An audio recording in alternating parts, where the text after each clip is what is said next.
I'm Mort, your host on Change Your Voice, Change Your Life. I hope you enjoyed today's program, Mother Nature's Voice Cures. Now, what does that mean? You know about Mother Nature, don't you? I do. You do.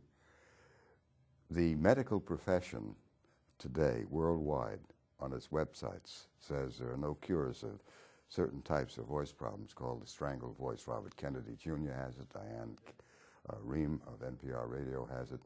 I've been reporting cures for over 35 years, and the cures include the famed actor Henry Fonda, who got his voice back by what I did called direct voice rehabilitation, and he went on to do on Golden Pond.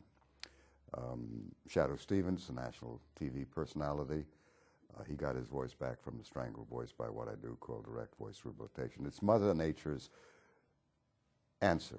It's very simple. It's all natural. And my position is that they've diagnosed the condition worldwide as a neurological problem. My take, if you forgive me, is that it's poppycock. It's not neurological. It's not a psychiatric problem until you strangle with your voice, and you'll hear people who had the strangled voice and what it does to them. People are very troubled by talking like this with eye spasms and neck spasms and facial spasms, and they're told that it's hopeless.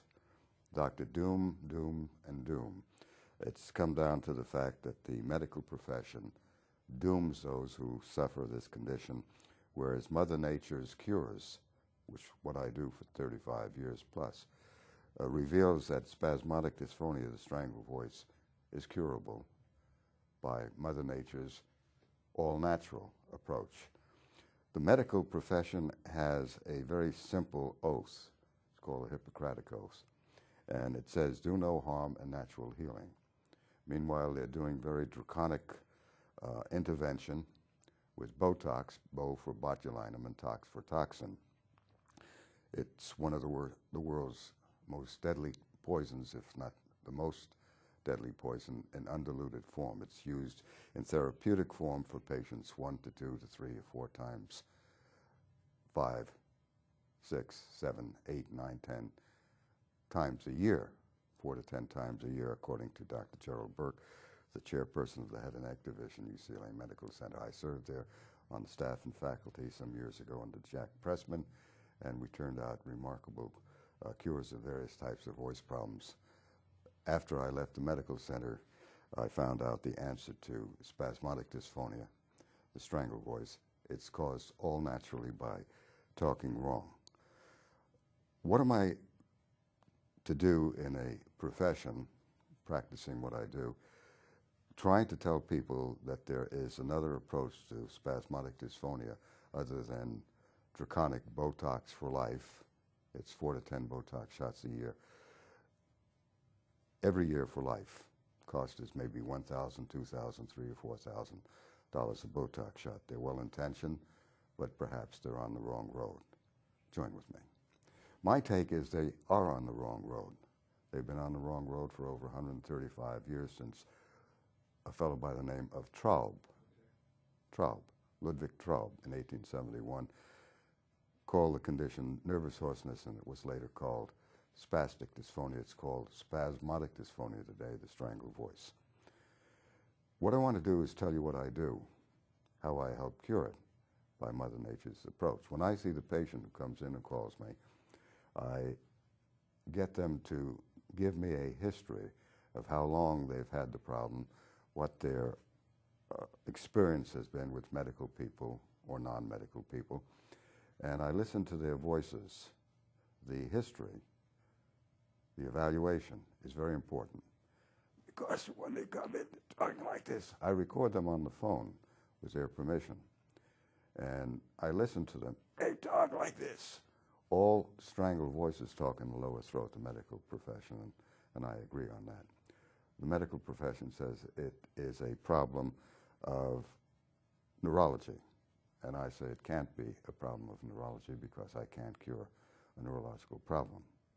But I can help cure a problem that is caused by environmental and cultural factors, which is what is happening with the strangled voice, more and more, becoming more frequent.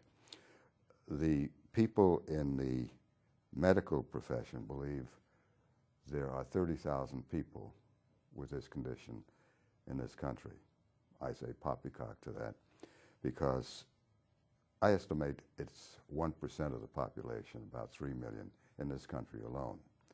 So they make it an arcane problem, a mysterious problem, and I isolate you in that sense, saying that you're unique, you're an isolate. Patients with the condition seldom ever get a chance to talk with anybody else who has the problem. I introduce the patients in my office with their signature giving up the right of privacy and confidentiality to meet with other patients who have the condition, and I help them to understand their condition is simply talking wrong, and Mother Nature's help means they can get their voice back. I listen to their voice, and I realize they're talking down here. They use volume. That's the kiss of death, bête moi. What I help them to do is very simple, and I'm going to tell you what I do, so join with me. I get them to say, which puts the voice up in the face in seconds. And they're talking like this. I record them on a language master, which is a very simple device, and it has two sides to the recording. They're talking like this, and then I have them, so they can hear the replay in seconds. And why can they say, Because Mother Nature is there. I just developed that technique in 1962, working on the staff at UCLA Medical Center, and it does wonders. It's a fabulous technique. It seldom is applied to helping those with strangled voices, let alone those who have what is called muscle tension disorder, which means they have a troubled voice. And most of these voices, the overwhelming number of these voices, are induced and caused by talking wrong. We have no training in the school system. We have no training basically anywhere. So we misuse our voice post-puberty over a period of years, culturally, environmentally. We drop into the lower throat, and the women are doing the same thing now as the men have done, talking deep throat like that. It's in.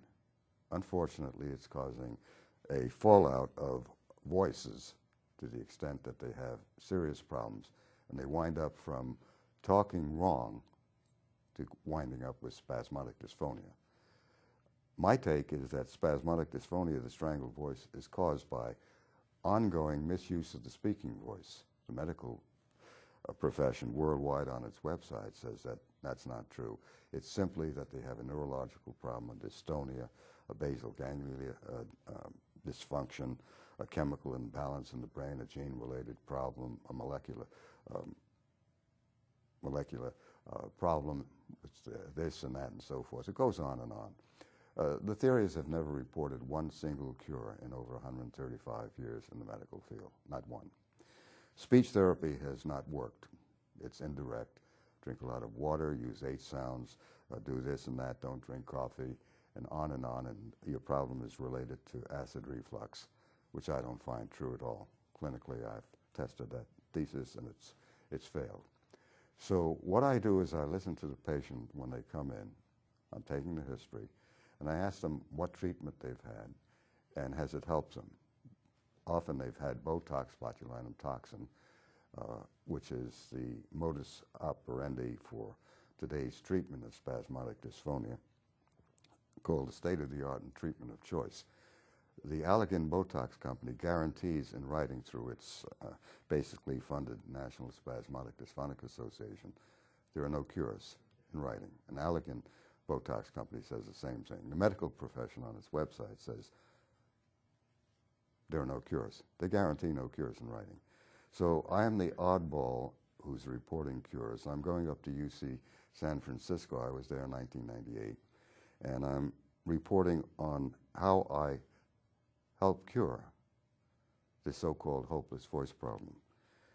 How could it be that one lone doctor in the world against the entire medical profession, all academia, and the drug company Allergan, the Botox maker, and its associated groups they fund, the National Spasmodic Dysphonic Association and the Dystonia Medical Research Foundation that guarantees there are no cures. How could I be the only doctor in the world reporting ongoing cures for 35 years, all types of adductor and abductor, and also muscle tension disorder? My approach, called direct voice rehabilitation, fits all sizes. It's a very simple approach, and it says that pitch is a key element in the cause of voice problems. Pitch. What do I mean by pitch? Pitch your voice up in the face. You can do it automatically by Mother Nature's own help. It's an amazing, simple thing. You get a voice lift. If you're talking like this, you have a bad and raspy voice. The medical profession looks to implants, gel, fat. They have all kinds of substances dating back to 1913 when they used paraffin, and it failed.